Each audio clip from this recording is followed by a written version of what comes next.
What's up, guys? Steven Bogrand here from Pro Physique. Today what I want to talk about is how to go through contest prep as a full-time college student.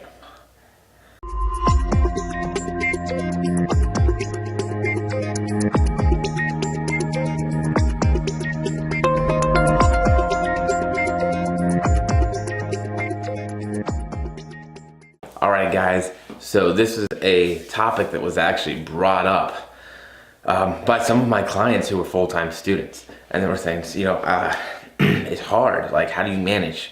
How do we make it through the contest prep as a full-time student without sacrificing our grades, our friendships, our social life, right? Because college is about all these different things, like making connections, like meeting people, discovering who you are, like realizing who you want to be, those sorts of things.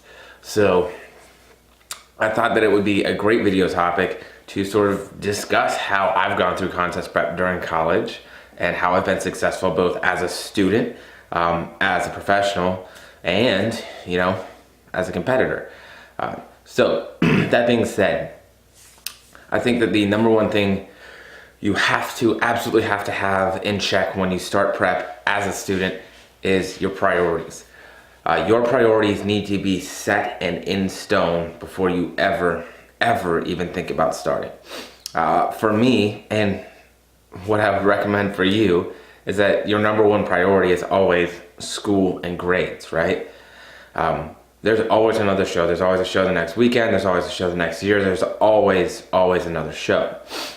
Those grades are going to be on your transcripts forever. So if you're an undergrad and you are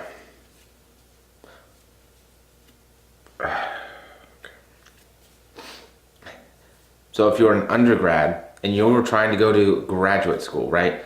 Those grades matter. They matter when you put in your application, right? That's something they look at. How smart is this person? How well do they perform under pressure during testing situations? If you're in your master's degree and you want to go on to your doctoral program, it matters, right? Yes, it matters. Now, are there other things that also matter? Yes, but your GPA matters. That being said, there's also a lot of other reasons why I think that you should have your grades and being a good student as your number one priority. And that's because the massive amount of money that goes into college. I didn't take any student loan debts out. I worked full-time to go through college. So I worked full-time while being a full-time college student while competing. And I didn't always coach. I waited tables for a very long time there. And so for me, it was always about school. A lot of that was, even work was always about school. Everything I did was about school because I was paying out of pocket for a good chunk of school. I got some Pell Grants during undergrad. I've paid without any grants or scholarships throughout my graduate school, right? And I've taken out 0 student loans. That was one of my things. I refused to go to college if I had to take out loans. So for me, it was an easy decision that college was always going to be number one. Because I knew it mattered. I realized how important it was. And that might have been because I didn't start college until I was 24. It might have been because I was a high school dropout and I understood how life was and how difficult it could be when you didn't have that basis of education behind you. So for me, priority number one was all about school. Priority number two was all about work. And so there were a couple times where I had to get close to calling prep because either school was tough or the dieting, the hanger, the diet brain, it affected work too much, right? Because I worked with people. Like I said, I waited tables, so I couldn't be an asshole. I couldn't be hangry. I couldn't be grumpy with all my tables, with all the people that I interacted with on a daily basis. Maybe a little bit to the people I worked with, but within reason, I hope. They might tell you differently. But, and this time around, it's been much less hanger and much more diet brain, just fogginess, right? And so that's been difficult. And there's been a couple times when I've had to, sit down and really look over, like, do I need to call this prep? It's my last semester of graduate school. My grades are important, not only because, I can retake a class, but I have to wait 2 years to do so. Not to mention the fact that each class is anywhere from $3,000 to $4,000 in terms of how much tuition alone I have to pay. So it's a lot of money, it's a lot of time, and it's a lot of effort invested into this. So there's been a couple times when I've had to really sit down and be honest with myself about, do I need to call prep? And so here I think is one of the things that's going to help you, and it's my number two after your priorities, right? My number two thing is time management, right? With time management also goes energy management, right? Because especially deep in the prep, energy is a finite commodity. You don't have an endless amount of it, right? As soon as you get to 10 p.m., if you woke up at 7, 8 o'clock in the morning, you're done pretty much. Like, you're out of energy. Anything that you do from that point on is forced. It takes a lot of effort, a lot of self-discipline. It's very hard. That doesn't mean you can't do it, but we want to set you up for success to be able to do things in the easiest manner possible. So what I liked to do is all my super important stuff I did first thing, right? So first things first. Every day right now, I wake up, I work. I get caught up on all my emails. That is my number one. Nothing in life happens without my wonderful clients. So they are always going to be my number one priority.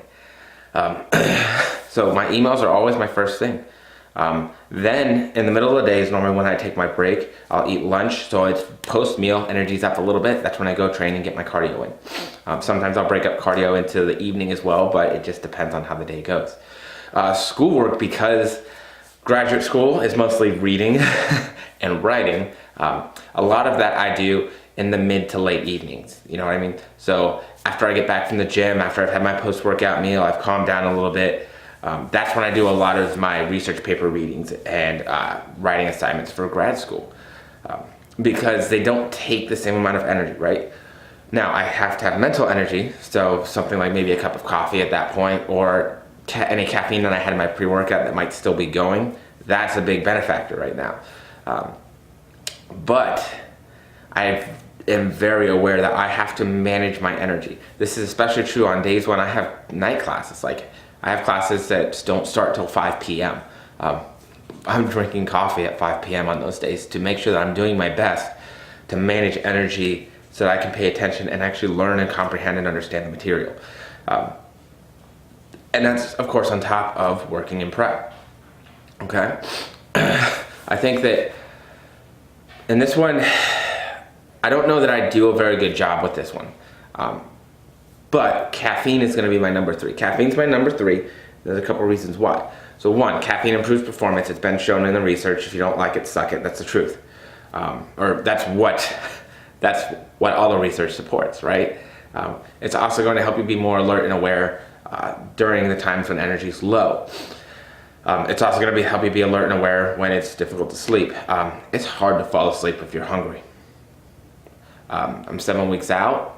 I can attest to that. It can be pretty difficult to fall asleep when you're hungry. Caffeine can exacerbate that if you've had caffeine too late in the day. There are some days when I hit a cup of coffee at 6, 7 p.m. Well, now I'm up till 2, 3 in the morning trying to go to sleep. And those aren't productive hours because you're sitting in bed trying to fall asleep. Like, you're tired, but you can't get into that sleep cycle.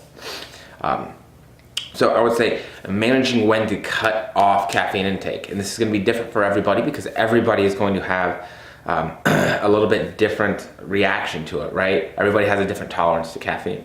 My tolerance to caffeine is pretty high in terms of what I can get away with. I have ADHD, so it actually helps me to focus quite a bit, as it's a stimulant. So, but for all you ADHD folks out there, but if I take it too late, even though it does still help me concentrate, there's definitely a point where it will keep me awake. It has that negative impact on sleep. So remember, especially during prep, especially during a severe calorie deficit, especially when you're putting out a lot of effort on all these things, sleep, rest, and recovery all matter. Like, they are very, very important pieces in this puzzle. If you're not sleeping right, if you're not de-stressing right, if you're not taking care of yourself right, none of the rest works, right? So I have legitimately had clients that are in very tough dieting situations where sleep has been poor. Once they got sleep in check, we started seeing the scale and the body fat coming off again, right? So I'm not saying that stress and sleep are the end-all be-alls, but they definitely play a very major role in terms of stress response and hormonal response that's happening during the body. So let's sort of recap because I think 3 is a good number, right? 3 is a magic number, right? First and foremost, make sure your priorities are straight. Don't allow prep to get in the way of the things in life that are going to matter more long term. Your college education is going to be a huge, huge determinant of your long-term success. Whether you use it or not, there are a ton of things that you're going to learn in college. There are a ton of people you're going to meet in college. And I, for one, having worked my ass off to pay for college out of pocket, I think that a lot of people, they devalue the college experience and what you can do there because a lot of people don't take full advantage of it. If you are able to take full advantage of your time at university and college, it is worth every penny in my opinion. There is not a damn thing I would change. Hell, I would have paid more, don't tell USF, but I would have paid more for my college education because that's how valuable I have found it to be. Second, manage your energy. Time management and energy management are pivotal. If you have to, take an inventory of what you're doing throughout the day with your time and energy. Find out what's most important, start prioritizing and ordering it as such.